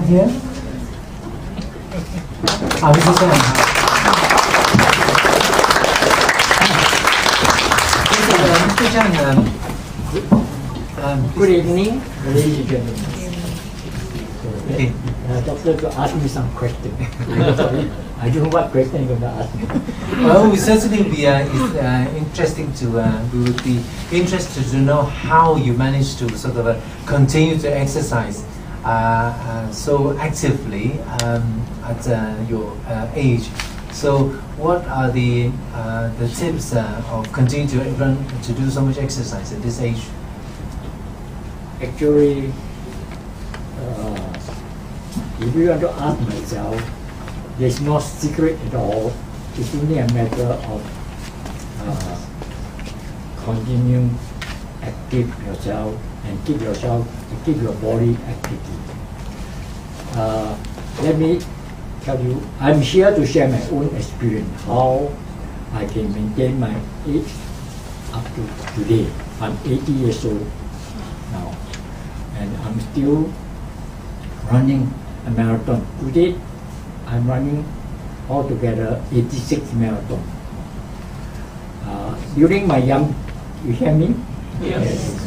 During my younger age, at like 40, I wasn't a good sportsman. I'm a drinker, a smoker, and a nightclub goer, and go to bar every night to enjoy myself, exercise in a bar. And then when that time I was only 45 years old, and I don't have any interest in running and keep myself active. So when I work toward the end, my retirement age, during my time, my retirement age is 55. Everybody must die at 55. So approaching 55, I keep on thinking to myself, if I continue to exercise in a bar, then I won't be enjoying my next phase of my life. So one day, I met a friend in the National Stadium. He said, if you want to continue to enjoy your life in the second stage, so you better start to do some exercise. So at that time I was only 53. And then I said, how to exercise when I haven't run taken out any exercise before? If you ask me how to run in a bar, I know. But if you want me to run in a stadium or in a track and not in a, so he said, never mind, you follow me. So he encouraged me. I followed him in the National Stadium, the 400-meter track there. At first I managed to run only about 100 to 200 meters, my heart started panting. Because I thought something wrong with my heart. They said, no, because you have not exercised at all, so in the beginning you have to be state by state to get your heart, get used to it. So I listened to him, and every day I go down after work to run at the National Stadium. From 200 meters, I go on to 400 meters and go on to feel around in the stadium. After, I think it's about 6 months time, so I feel myself very fit. So when you are fit, then you tend to go for longer exercise. Then when I run about 1 year or so, I follow another group of runners at Maruchi. So those Maruchi runners, they are running a long distance, minimum is 10 kilometers in the Maruchi. So I keep and follow them then for almost a year. That time is about 55, about to retire. So then I say, okay, so I'm ready to take my second phase of my life. So my first marathon, I run in Kuala Lumpur. And to tell you, you'll be surprised. I run the marathon there, I run 3 hours 26 for a distance of 42.195 distance. Amazing. So since then, I know I can continue to run, I'll keep on running. And at 55, I took my CPF, I started to go all over the world to run a marathon. I spent a lot of money.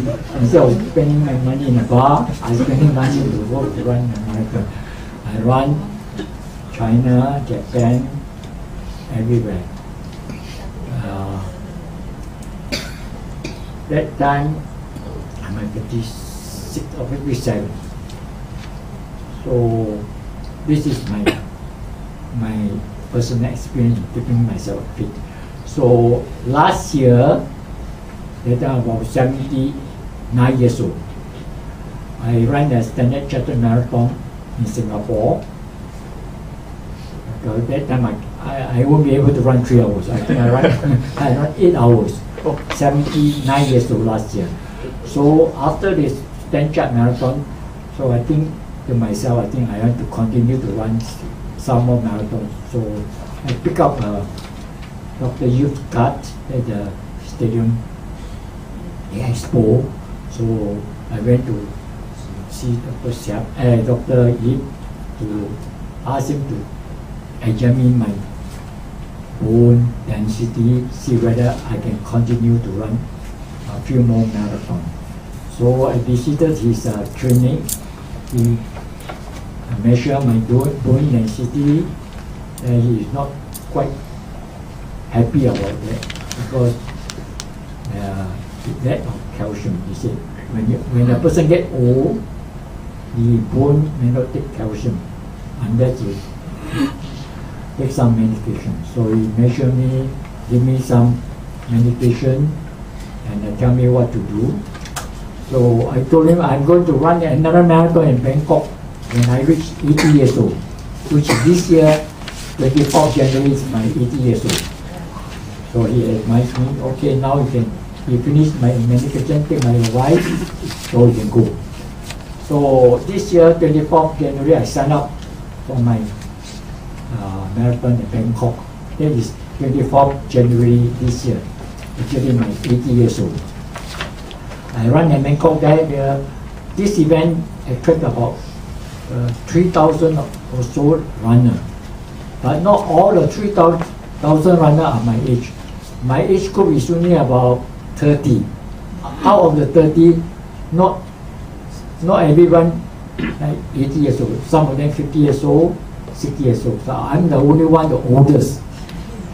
So the organizer said, okay, since you come all the way from Singapore, we allow you to run, but you have to take very careful precaution. But anyway, we will look after you. So in the morning, at 6:30 they start off. When I joined them. When the gun went off, all the young runners, fast runners, run far behind. I was the last follow behind them. So I don't worry. So I know to run a marathon is not the first 100 meter. It's the last 5 kilometers. It's not the first. So keep on running slowly.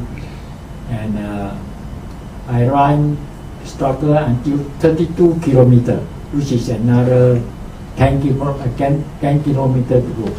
So I turn around, I don't see anybody, I don't see any more runners.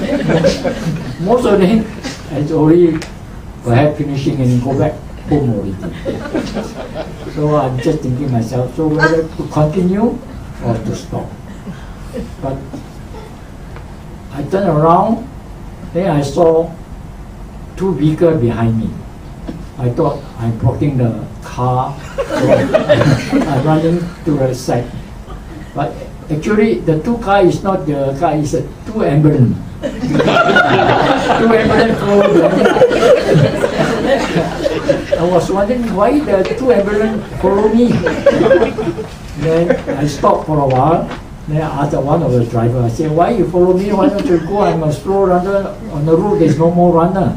He said, no, they were told to look after me. Just in case I collapse, they can rush me to hospital. I said, okay, fair. 1 is enough, why 2? He said, no, you are the older, then the distance, you got 10 more kilometers to go. And this long road, you'll be able, just in case one ambulance broke down, the second ambulance will take over. So that's it. So I have no choice. I have no choice. I keep on running. So actually, it's a blessing in disguise. When they come near me, I run a bit fast. And when they come near me, I run a bit fast. So up to a stage, I cannot go anymore. I take a rest, and I thought I better play a trick and hide myself in the bushes, then to hide and let them go away. But they will not go away. They just stop the engine and just stay there. I have no choice. I cannot delay anymore, so I came back. And I said, okay, let's go.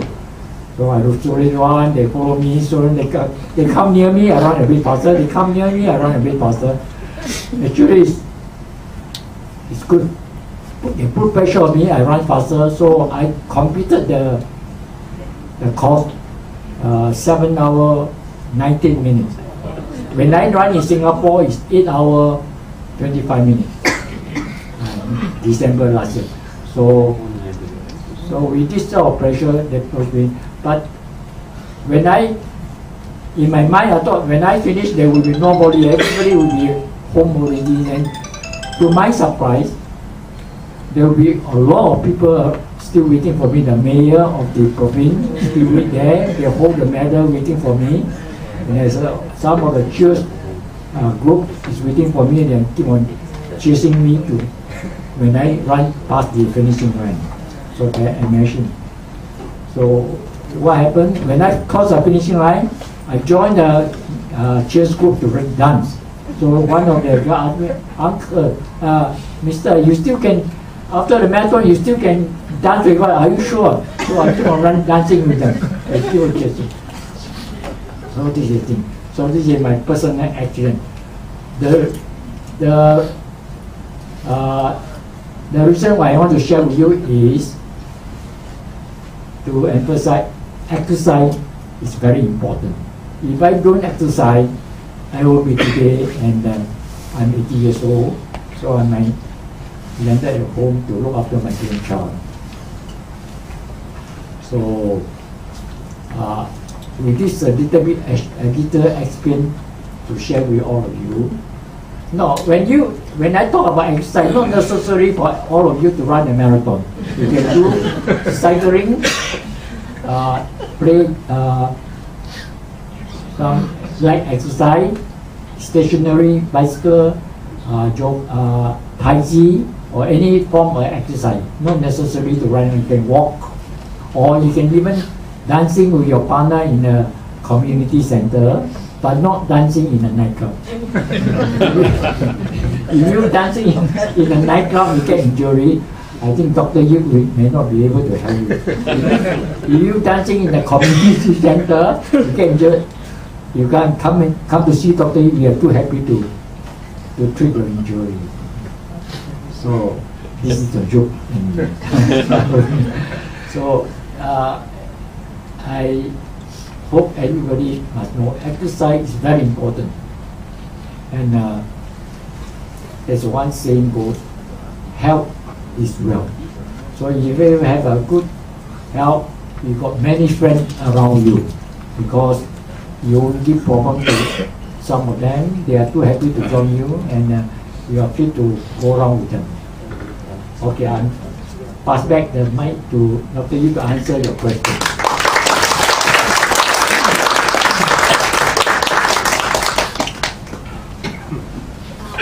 We have a few questions to ask Dr. Yip. Is there any risk or side effect to a diabetes patient who undergoes the knee replacement procedure? If so, what are these? Well, usually for patients going for total knee replacements, and if they're diabetic, obviously we will need to take extra precautions, and one would need to give the patients antibiotics in order to prevent infection. It is a prophylactic prevention, prophylactic antibiotics, which is given before and during the operation.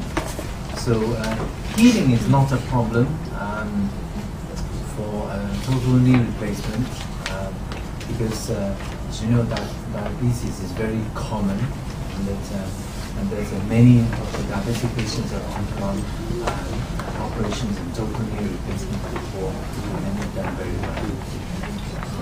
Okay, the next question: by having an injection directly to the knee, how long can it last compared to the replacement, which can last 20 to 25 years? I think the injections of the lubricants, so-called visco supplementation, how long it lasts is often depends on how serious the condition is. So it would vary from 4 to 6 months to as long as 3 or 4 years. So I think it depends on the severity of the knee problem, and it varies depending on how one would respond to the treatment. So there's a range. Okay, next one. How can we reduce the pain caused by stiff neck? The most common cause of neck stiffness is cervical spondylosis, which means that it's a degenerative condition affecting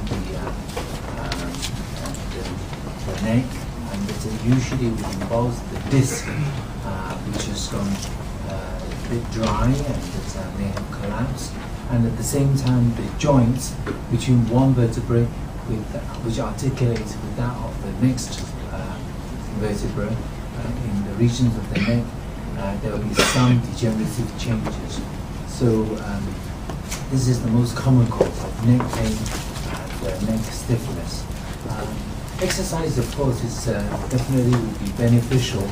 Exercise will improve the muscle tone to the neck, and that will help to provide greater support for the neck. But also, I think flexibility of the neck is also important, in that it's important to maintain that flexibility, and hence the neck will be in a much healthier condition. And the other things that will help to reduce the neck stiffness, would be to maintain the mobility and to maintain a good posture as well. Sometimes lots of the time when we spend a lot of time in front of computers and doing desk work, often our neck is in a not so ideal position, and often it's quite easy to strain the neck. So good muscle, good neck exercise, maintain the mobility and maintain good posture. Okay, next one, besides the basic X-ray to detect joint and bone problem, what are the next effective methods to discover the problem? Are they costly? I think most of the conditions can be diagnosed clinically by seeing the patient, talking to the patient, and examining the patient. X-rays, of course, will provide some basic imaging in order to assess the status of the bone, and we can tell from the plain X-rays a lot of the problems. If we need more information, then usually depending on what the problem is, but MRI certainly is quite useful in looking at the soft tissue pathology. So X-ray is often a good investigation, but sometimes blood tests will also help us in many conditions as well. What are the recommended exercise for heart disease patients? Artery blockage 12 years ago. I am 53 years old now. That one's probably best answered by a cardiologist in terms of what kind of exercise that one can do. We know that exercise will help to reduce the blood pressure. In reducing the blood pressure, then there is less work for the heart to pump the blood through. At the same time, exercise will help to reduce the level of cholesterol and hence reduces the so-called hardening of the blood vessels, or so-called atherosclerosis.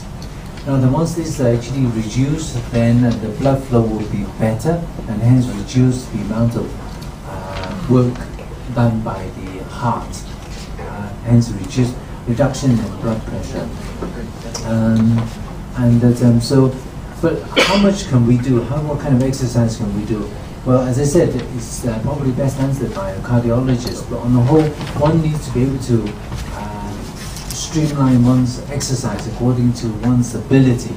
So probably walking will be probably a good start, walking exercise, and that if one doesn't get too much of heart symptoms, then one can do more, and that certainly one can move on from walking to cycling, stationary bicycle, and moving on to other exercise.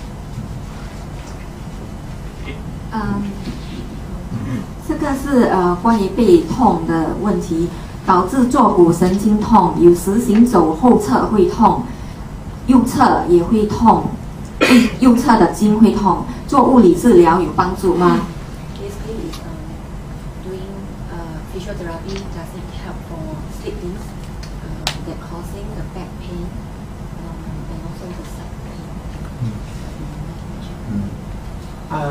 Certainly, physiotherapy would help to treat many of the back problems because physiotherapy will be able to help into reducing the inflammation through various modalities, warmth, cold, and ultrasound. All these will help to reduce the inflammation. Then they will then proceed on to do various exercise and muscle strengthening. That will help to support the spinal column by doing exercise and strengthen the muscles. Then one will then proceed on to doing exercise by increasing the flexibility of our spine, and that would help to maintain the mobility and to keep the ligaments from healthy, and that will improve our spinal mobility. So physiotherapy does help in treating many of these conditions.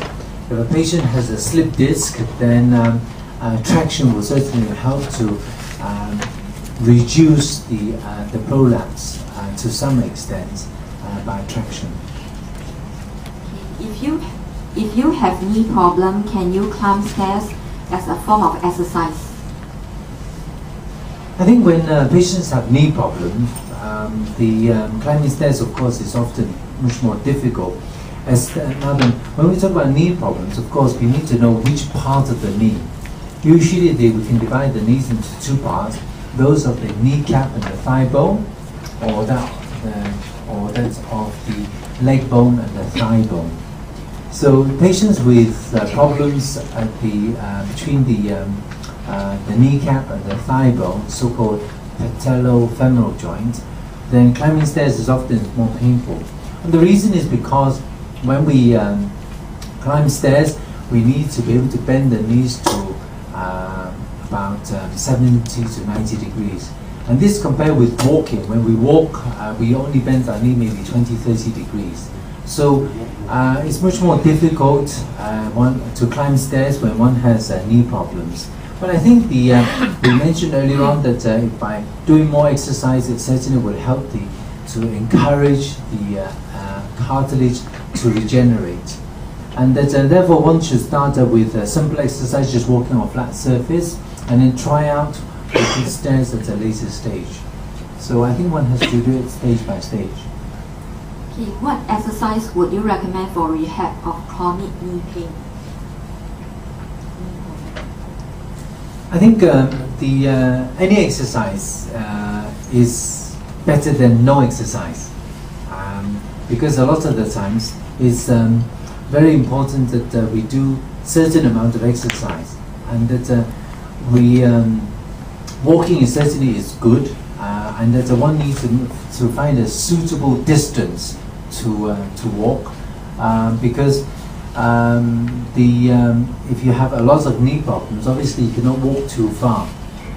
But so in other words, we need to find a suitable distance. So a person, they may get pain after walking for, let's say, half an hour. Then then try 20 minutes. So you walk 20 minutes regularly, and you'll find that after a while that you will be able to walk longer than this, and therefore you proceed on to walk for 30 minutes or 40 minutes. You'll find that the symptoms will improve and that you're able to walk at a longer distance. Cycling is also, stationary bicycle is also quite useful in that when we're sitting on the bike, much of the weight is actually taken by the seat, and then one is still able to exercise. What sort of exercise do you recommend after knee replacement?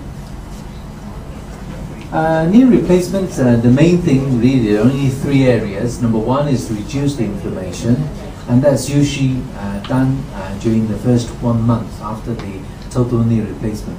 Thereafter, it is maintaining the strength of the muscles around the area. So again, it's back to exercising the muscles, mostly the quadriceps and the hamstring.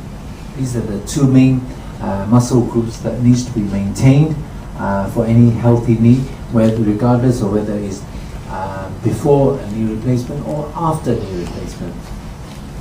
Maintaining a range of motion is also very important. In other words, the knee is a simple hinge joint in that one needs to be able to straighten it fully and at the same time to bend it beyond 120, 30 degrees. So maintaining the range of motion is very important after the knee replacement. This one is also related to exercise. I believe the statement, if you don't use it, you will lose it. I am active in sports, basketball and tennis, but now I felt both knees, I felt knee pains and back pains. I want to maintain my sport activities. Would you advise me to maintain my sport activities? If not, what alternative activities can you suggest for me to stay physically fit or healthy? I think exercise is certainly good for you, but at the same time, just because you exercise does not completely prevent you from having any knee or back problems. Now then, sports does not, in general, does not wear the joints out. unless you have an accident during sports, then usually it actually is healthy for the joints. So sometimes when we do certain sports, and then as we get older, certainly we may have one problem. So we may well need to readjust our sporting activity level or the sports type as we get older. So sometimes we need to explore what kind of sports we need to do. Now then, it's not easy to answer what kind of sports one needs to do, because different people would have different interests. Certain sports, like for instance running, it's you against yourself. Other sports may be you and the racket against another team. Others may involve in more of a teamwork. So some people prefer one type of sports, others prefer another forms of sports. But whatever it is, it's good to have some forms of sports. And you need to choose and find the correct sports that are suitable for you and your personality. So, and it's always good to do sports in groups, because that will maintain one's interest, and it's good to have friends around as well. So even running, classically regarded as more of a solitary sport, in that one is doing, it's you and your body. But on the whole, we still have various running groups and friends that can do exercise with you. So I think that there are many sports one can do. Even table tennis, you know, it's can be quite a good sport. Cycling, stationary bike, going to the gym, weight training, and running, tennis. People play tennis right up to the age of 70, 75. So any forms of sports will be good for you. If you have heel pain, what exercise you should do and what exercise to avoid? Heel pain, that by far the most common cause, is due to a condition called plantar fasciitis. Plantar fasciitis is a condition where you get pain at the tip of the heel, and that's usually due to the inflammation at the junction between the plantar fascia, which is a sheet of tissue that is immediately deep to the skin, and this is attached to the heel bone. Now then, with this, the best form of exercise will be stretching exercise. So by stretching exercise of your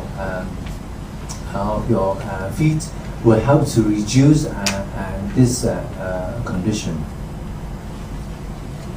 How would you treat a bunion on the leg?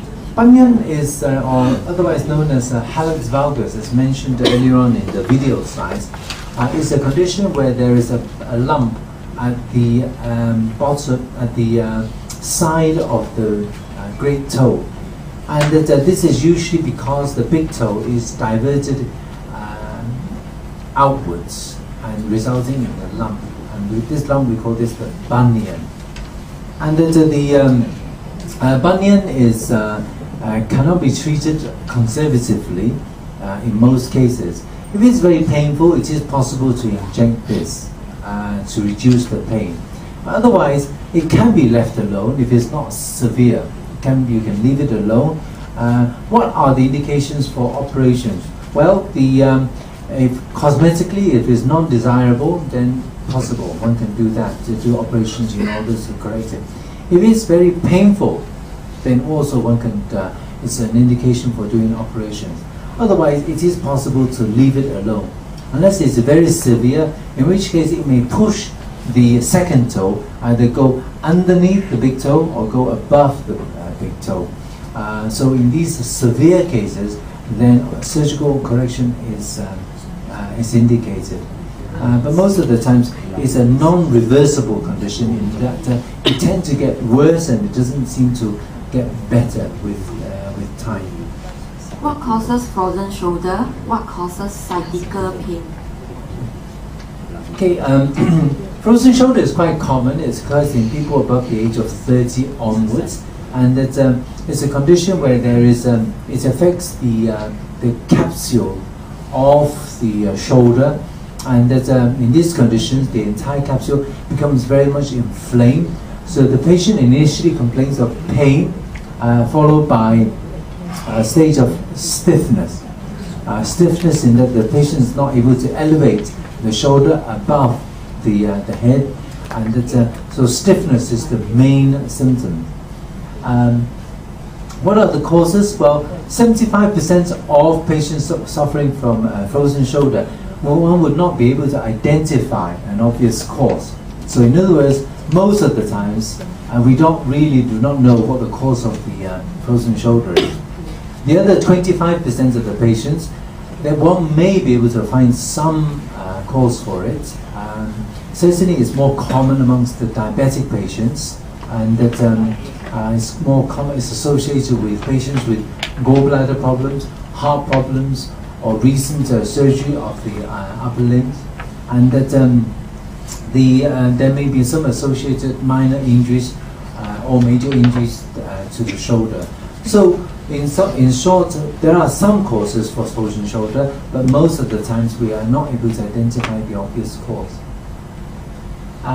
As for the second question, what are the causes of sciatic pain? We mentioned earlier on in the videotape that the sciatic pain is a pain that runs down the back of the thigh, from the top of the thigh down all the way down to the ankle area, and that it's called sciatic pain because it's named after the nerve called the sciatic nerve, which is the largest nerve in our body, and that this nerve runs along the same course, and the reason is because often the disc or herniated disc at the back in the lumbar vertebrae is pressing against the nerve, and that this results in the patient perceiving the pain to be running down the back of the thigh, even though that the actual original pathology is not actually at the back of the thigh or the calf.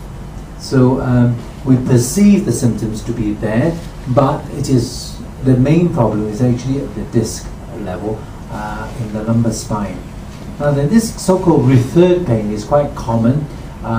We see this quite a lot in other conditions. For instance, patients with heart problems, they may feel pain radiating down to the arm. But of course, we know that the heart is not situated in our arms, but actually situated in our thorax. So this kind of referred pain is quite common. After feeling knee pain, take glucosamine. Shall we stop the jogging exercise and instead go for fast walk?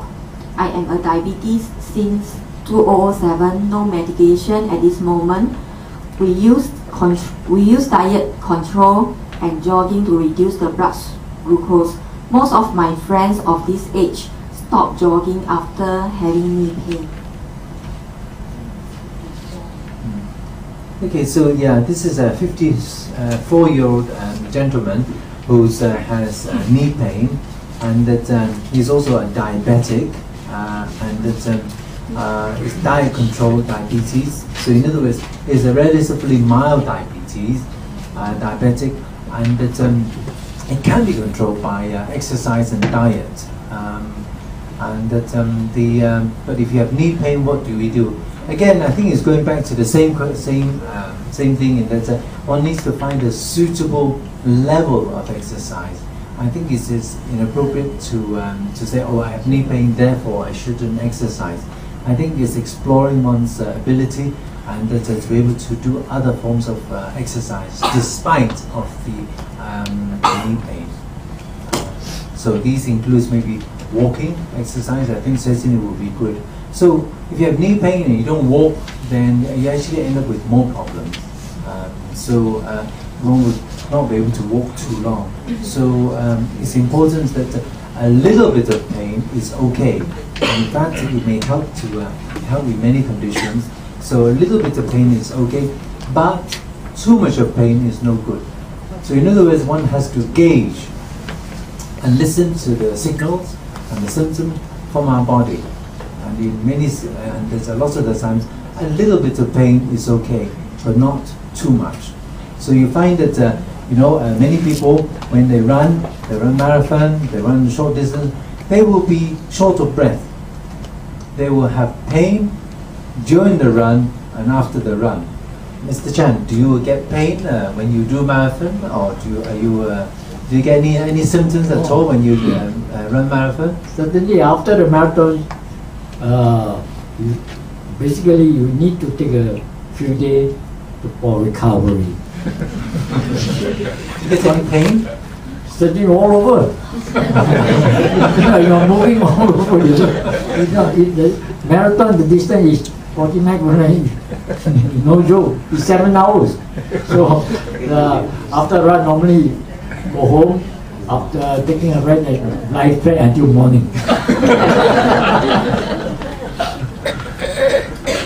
So so all of us will experience pain after exercise. All athletes will experience pain. So if all the athletes say, "Oh, I have pain, therefore I won't do any exercise," then no one will need to be able to do anything at all. So I think it's important to know that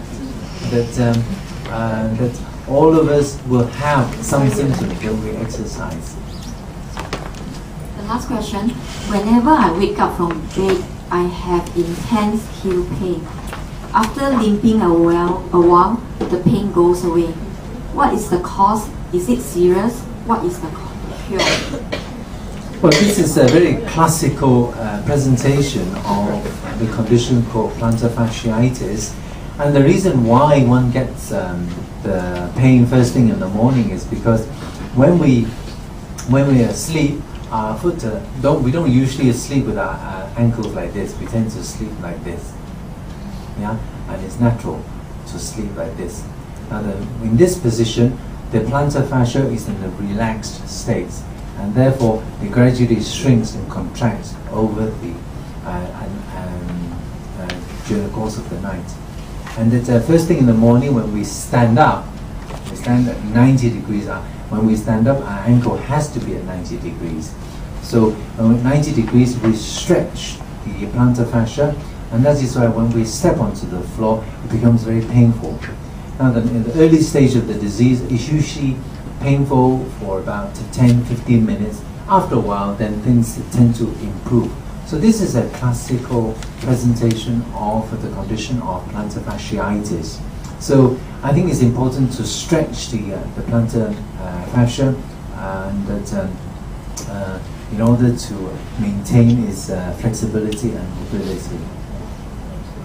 Is there any more questions for the doctors? If not, actually we have a promotion for the bone density scan. For those that have not registered, you may want to register at the counter. So I think that earlier on we talked about quite a lot about the various conditions that will affect our body, and that we also wanted to emphasize the importance of exercise, and at the same time it's important to know what your status of bone is. So I think that is why we have this this machine where we can measure the bone density, and that if the density found to be low, then at least one will be aware of the one's problem, and that whether one needs to do anything about it, whether it needs to take extra precautions, do more exercise, take more calcium or any other medication in order to improve the density of the bone, and hence to avoid the incidence of fracture. So I think if you wish to have this to be done, then do register outside, and we'll be able to make an appointment and have your bone density to be measured for you. Okay, well, I think there are quite a lot of questions there. I think we've gone through quite a lot, and thank you very much for your participation, and I wish you all good health.